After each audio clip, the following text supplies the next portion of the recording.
best story for listening. Listen and repeat after me. A poor man was married to a beautiful woman. The man and his wife never quarreled. The husband loved his wife, and the wife loved her husband. They were very happy. But this happy couple had a rich, handsome neighbor. He saw the poor man's beautiful wife, and he fell in love with her. I want to marry her myself, he thought. Every day, when the woman's husband was working in the fields, the rich man went to the poor man's house.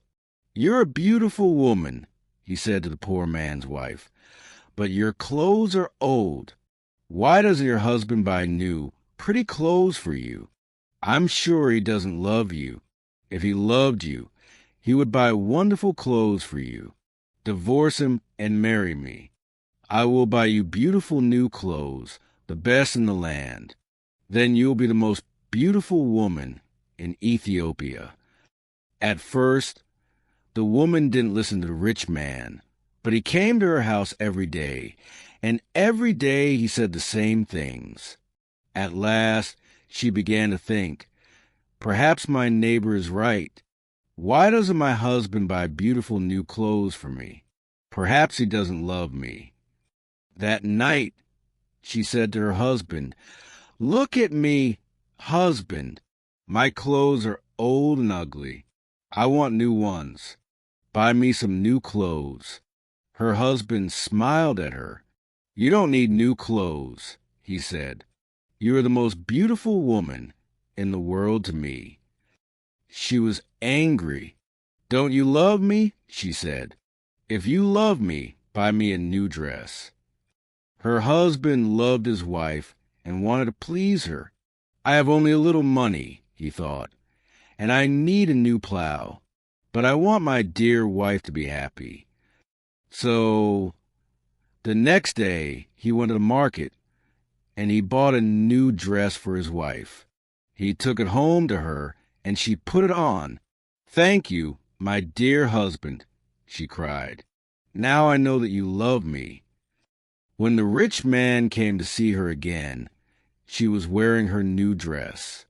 "You see," she said to him, "my husband loves me very much. He bought me this beautiful new dress." The rich man shook his head. "But a good husband doesn't only give his wife new clothes," he said.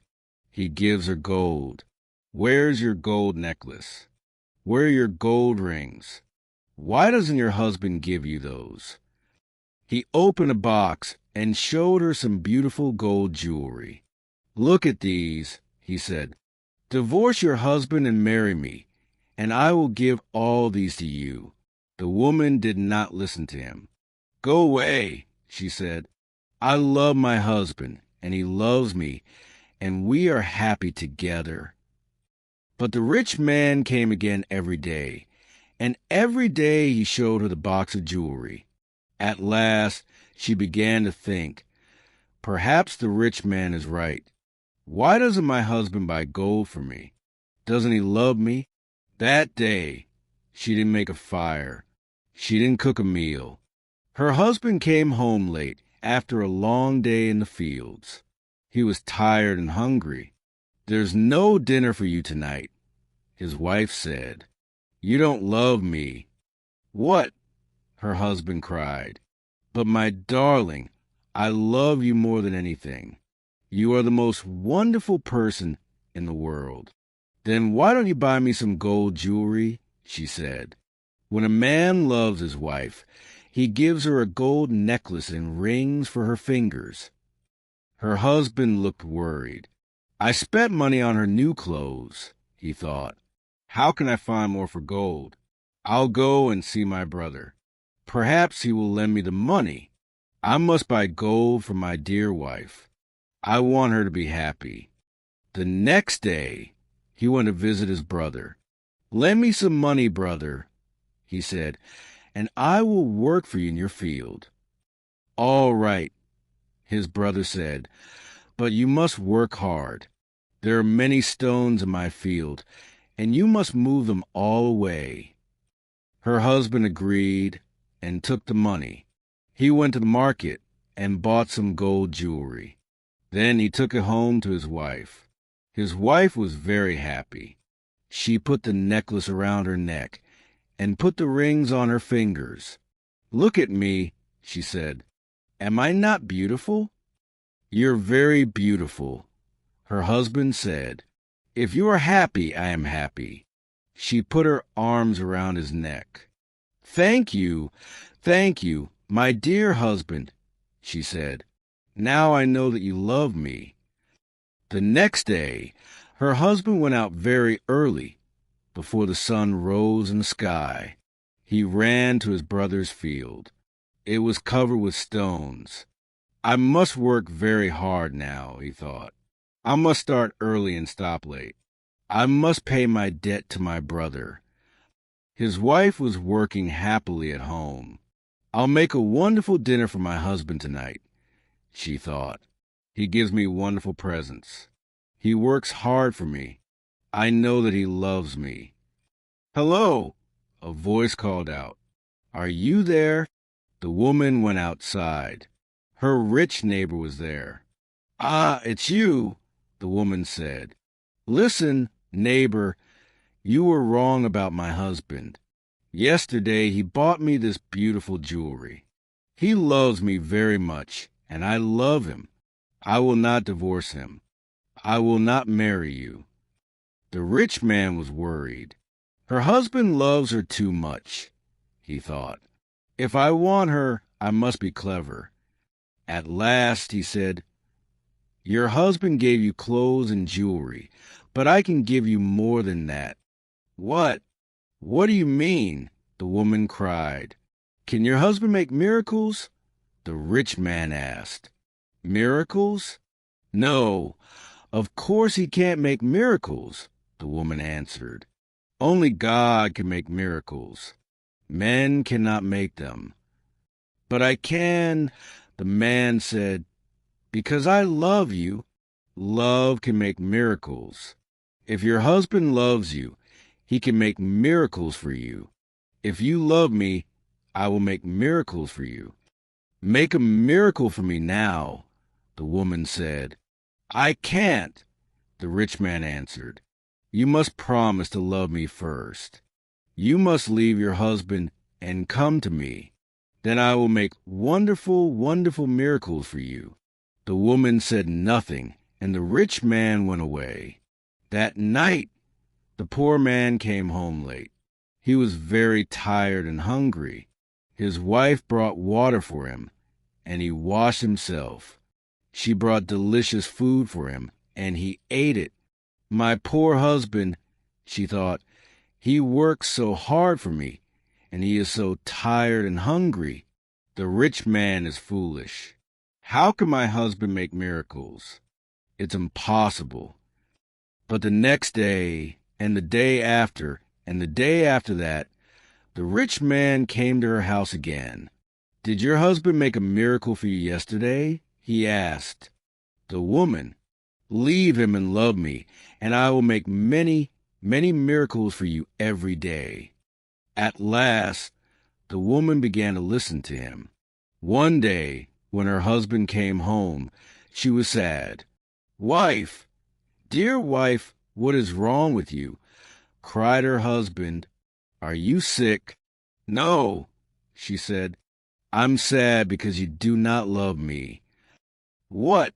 cried her husband. "But you know that I love you. I bought you new clothes. I bought you gold jewelry. You're the most precious thing in the world to me. But you don't make miracles for me," his wife said.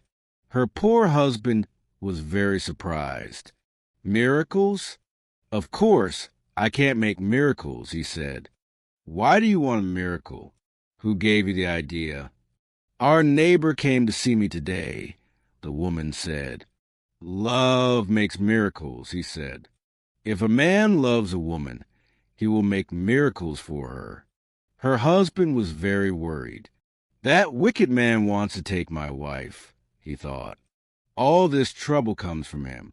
When he first came here, she wanted new clothes, then she wanted gold jewelry, and now she wants a miracle. What can I do? If I don't make a miracle, perhaps my wife will leave me and marry him." The next day, he went slowly to work in his brother's field. "I must pray," he thought. "Only God can help me now." He looked up to heaven. "Oh, Lord God," he prayed, "please help me to make a miracle. I love my wife, and I want to keep her. Don't let this rich man take her from me." He worked all morning, moving stones from his brother's field. In the middle of the day, he sat down under a tree to rest. A man was sitting there already. "Who are you?" the poor man asked. "I am a wizard," answered the man, "and I have a gift for you. Look, here are 2 sticks. They make miracles." "Miracles?" the poor man said. He was happy now. "What kind of miracles?" "If you touch a person with the first stick," the wizard said, "he will become a donkey." The poor man thought of the rich man, and he smiled. "A donkey," he said. "That's very good. And if I touch him with the second stick, what will happen?" "He will become a man again," said the wizard. The poor man took the sticks and jumped up. "Oh, thank you, my friend," he said. "I prayed to God, and he sent you to me. Now I can keep my wife and punish my enemy." He ran home. "Wife," he called out, "come here. I'm going to make a miracle." His wife came out of the house. "A miracle?" she said. "What miracle?" "Look," said her husband. He touched her with the first stick. At once, she became a donkey. She lifted her head and tried to speak, but she could not. "Yaw," was all she could say. Her husband touched her with the other stick. At once, she became a woman again. "Husband, that's wonderful," she said. "It's a real miracle. How did you do it?" "I prayed to God," her husband said, "and he helped me. And now, wife, I'm going to punish my enemy." "Your enemy?" said his wife. "Who is that?" "You know my enemy," her husband said. He was looking at her. He wasn't smiling now. "It's the rich man, our neighbor. He comes to our house when I'm working in the fields. He gives you bad ideas. Ask your husband for new clothes, he says. Ask him for gold jewelry. Ask him for a miracle. Am I right? Did our rich neighbor give you all these ideas?" His wife said nothing. "And did you listen to him?" her husband went on. His wife did not look at him. She was ashamed. "I'm sorry," she said. "It's true. He said all those things. He wanted me to divorce you and marry him, and I listened to him." "And do you want to divorce me and marry him?" her husband asked. She looked at him. Her eyes were full of tears. "No, dear husband, I want to stay with you forever, and I will never listen to him again." "Then take this stick," her husband said, "and touch the rich man with it." He gave his wife the first stick, but he hid the second one in the roof. The next day, he went to work. Soon, the rich man arrived at the woman's house. Well, he asked her, "Can your husband make miracles yet?" "Yes," she said, and she touched him with the first stick. At once, the rich man changed into a donkey. "Now," said the woman, "you can go to work and help my dear husband." She took the donkey out to the fields. Her husband was working there. He was moving stones from his brother's field. "Ah," he said, "a donkey. Now I can finish the job quickly." From that day, the poor man gave the donkey many heavy loads to carry. The donkey carried stones away from the fields. It took sacks of teff to the market, and it brought flour and coffee home again. For many years, the donkey worked for the poor man. The poor man was not so poor now. The donkey was helping him.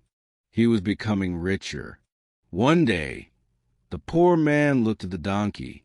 It was tired and old. It stood still. Its head was bent down. The poor man was sorry for it.